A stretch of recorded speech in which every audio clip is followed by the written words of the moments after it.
Everyone, welcome to Ram's tutorial. So we have first our lesson about complete the patterns and pattern rules. How to answer 2, 4, 8, 16. Then we have first two blanks, then to proceed to 128. Now, to solve the pattern, let us first here unlock the problem. We have 2. Let's start with number 2. How come becomes 4? So let us use first here, is it addition or subtraction? To make it 4, we add 2.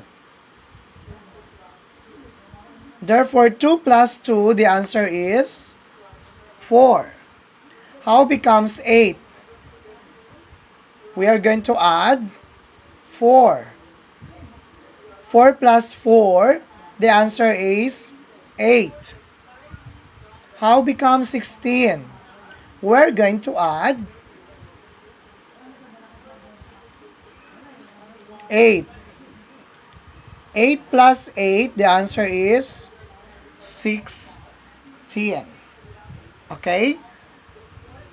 To find the answer here for the first blank, remember the last number is 16. So we add 8 here. 8 plus 8 is 16. Therefore, the next, to find the answer, para makuha natin ang sunod na number, we're going to add 8. When you add 16 plus 8, the answer is, I'm going to show you, 16 plus 8. 6 plus 8, you're going to add this. Okay, bring down 4 because that is 24. Okay, that is 14. So 1 plus 2 rather, we have 2, 24. Okay, 6 plus 8 is 14. Bring down 4, regroup 1 rather. 1 plus 1 is 2 is 24. So therefore, the missing number here is 24.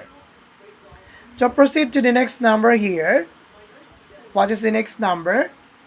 So remember, 8 po ang dinagdag natin dito. So remember, 24 plus 8 is still addition. So we're going to write here 24, then plus 8. 4 plus 8, the answer is 12. I am right. Bring down 2, regroup 1.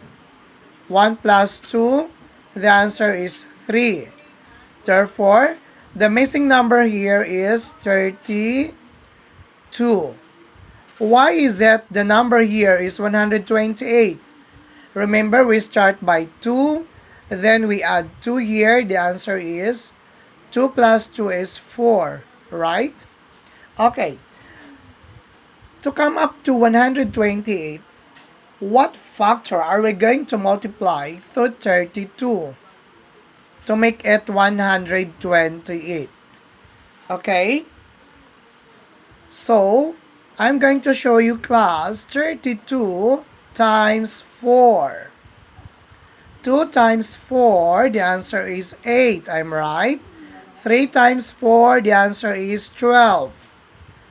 Therefore, the answer is 128, exact to the last number, which is 128.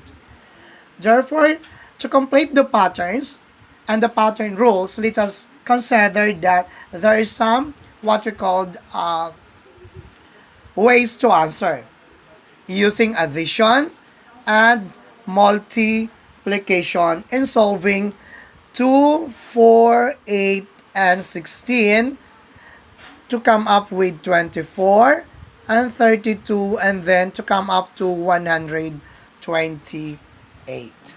Hope did you understand about how to complete the patterns and how to answer this problem. Once again, welcome back to Ram's tutorial. Good morning.